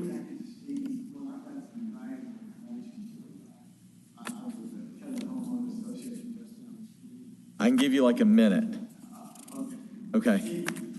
Yeah, go ahead and come down because you can, as long as y'all are okay with it. It would be rebuttal time. So, okay. Lived in that area. I'm the closest one of us. Okay, give your name and address for the record. Okay, Rex Ham, 825 Vaughn Road, Memphis, Tennessee, 38122. Right Okay, down the street. do you swear to tell the truth, whole truth, and nothing but the truth? Yes, I do. Okay, go ahead.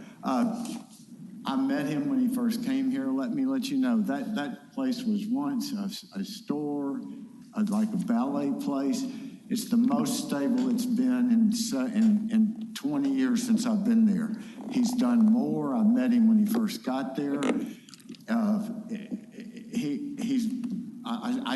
didn't know. I couldn't even make heads or tail this. I've studied law for over I've had a law background, but he's an asset. It's never been safer. He didn't mention there's a bayou that runs along just beside him. They've been coming out of that bayou to steal things. There's a presence there with men working and women, and it's active. And they don't drag down the street. The problems in that neighborhood, and what y'all need to know in that whole area, people are using front yards for parking lots. There's a concrete that's been pulling a truck just across the street, down the street, with the concrete in the front yard, blocking the sidewalks. Down at 800 Vaughn, there's a house that's got like 10 to 13 cars. People live in there, probably trying to work and do stuff. I met him at first, and I'm the one that called him today. He's an asset. He's an asset to the tax base. He's an asset to the neighborhood. I can't appreciate more that fact is safe now, being run well. And there are other trucks coming up and down there. They're not his. He was thought to have, he moved, well, anyway, they're not concrete trucks heavy. They're men and women at work in Memphis. And if they move elsewhere, think what the expense that's going to be to people in the Midtown. I was born and raised in Midtown. Are going to have to pay for services like his that are right there. I haven't ever talked to him about what he's charged, but I know I could rely on him just from meeting him once and talking with him today. You couldn't have a better asset in that property in this neighborhood. And I have a friend, colleague that worked with me in emergent conscious sedation care at Research One Hospital. I need to give her some time, but all our neighborhood is benefited by him. And Okay. He's the real deal. Okay, well, thank you. That took all the rebuttal time. I think we're good. We're good. But thank you so much. If we could get a motion to approve BOA 22-90 as conditioned by staff. So move. Second. Okay, any discussion on, with the staff conditions, it's a sunset to approve. It does sound like he's doing good work in the neighborhood. So I'd be willing to get rid of that, of the sunset. I would move to strike one. And then, Mary, do you have any ideas? I mean, both you and Portia were talking about some landscaping and fencing. Yeah. How would you want to condition that, though? Well, actually, this is another one of those cases where you admittedly said you weren't sure what could be done, have to get a landscape architect and so on. I would love to see a plan hold this for today, and then so he can come back with what he can do, and we can see it, and, once again, we know what we're voting on, because, and I've said this a million times, but it's true, once we vote on it, it's forever. I mean, it's not going away. There's nothing, any kind of neighborhood planning, comprehensive rezoning, none of that could ever touch it. It's just going to be there. So I would rather him come back, if he doesn't object, with a plan that we can with that landscape understand. Plan and just kind of,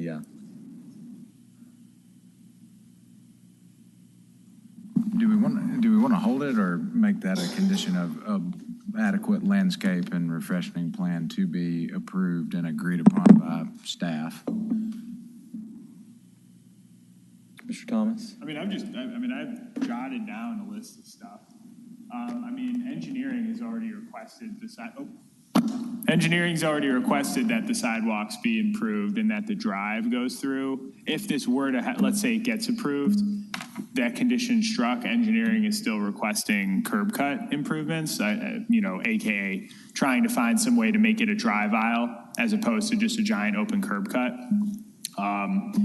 And then as far as landscape plates, stuff like that, obviously there are two options. We could sort of do the hold and come back with the site plan, or, it also could potentially be approved with the stipulation that OPD reviews a site plan in order for us to send a notice of disposition. That site plan could be, done internally, or they could certainly, after, 30 days or 60 days, come back with some sort of landscape plate to kind of show some improvement. And then obviously we would want to add some conditions as far as limiting the storage of contractor materials to, a specific subset, whatever y'all specifically are trying to do. Just because, really the issue with stuff like this is, if you give a blanket commercial allowing them some sort of quasi-industrial use, because variances live forever, let's say you sell the property, you move to a larger property, somebody comes in and can kind of take advantage of that. So if we do come back, we'd want to get something specific, and I'm sure, your attorney and y'all can come up with maybe some conditions that we can then put in place. That way, everything's pretty much part and parcel, and in 30 years from now, if you find a bigger spot and somebody else wants to come in, we get it all sorted out. So the second part of what you were saying would be more like, let's hold it, come in with those conditions that more narrowly tailor to what they're doing, so not anybody can do it, and then we get to look at the landscape plan and everything like that. Exactly. So we kind of hit even more than what Mary was talking about. Yes, I agree with all of that, because when we approve something, we're saying yes to the use, but we're also approving a site plan. And for right now, all we have is, the one with the one big curb cut and no organization of parking, no landscaping, and so on. I agree.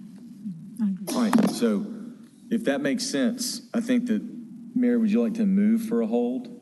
Yes, I move we hold this case number BOA 22-90. Is there a second? Do we want 30 or 60 days? 60.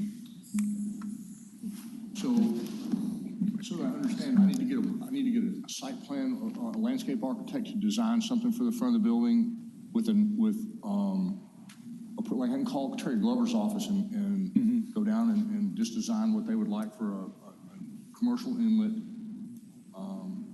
would that be fine? And then do some kind of landscape plan, or, I mean? That's correct. And then in addition to that, if you can come up with even more conditions that fit how you're using the property. Okay. So like certain areas for this storage and stuff, or things like that. Because even though they're for you, they're for the property, not you. And that keeps it from us all of a sudden allowing an industrial use. Store outside materials, lumber on north side of building. Yeah, you can even map out where you're going to do it on that plan. So I would, if you could, it sounds like, luckily, somebody that can help with the concrete work once it gets approved. But, I know there's not a ton of room between the front of the building and the street. So, but as much as they can try to fit in there and it still be usable would be great. But yeah, that's kind of what we're looking at, but we haven't voted on yet. Okay. Well, let me come up with something and, how fast do you want it? It seems like you would need 60 days to I think me. 60 is probably your guys' best bet. Mr. Chairman, I was going to suggest, we could hold for 30 and always hold another 30. We were saying 60 days? 60 days. I think that gives you a big amount The of other time. option is hold for 30 and then y'all ask for another 30-day hold, but that's going ahead and giving you 60 because it's probably going to take that. Okay. Then you're not wasting a hold in case it takes even longer because you only get so many holds and then it comes off and you have to reapply and pay another fee and stuff like that. Right. So do you want 30 or 60? days, yes, sir. I'll have a plan. I'll get a plan and get it to you guys. I guess you know how to do that, Mark? I do. All right, well, let's have we seconded our motion? Second. Okay. All those in favor, is there any discussion? No. All those in favor signify by saying aye. Aye. Any opposed? Hearing none. So yeah, I think you're on the right track. You sound like you're an asset to the community. This will just give us a little more to work with to feel good about it. All right, thanks. Good seeing you. Yeah, y'all too. Mr. Ragsdale, do we have any announcements? All right, with that, this meeting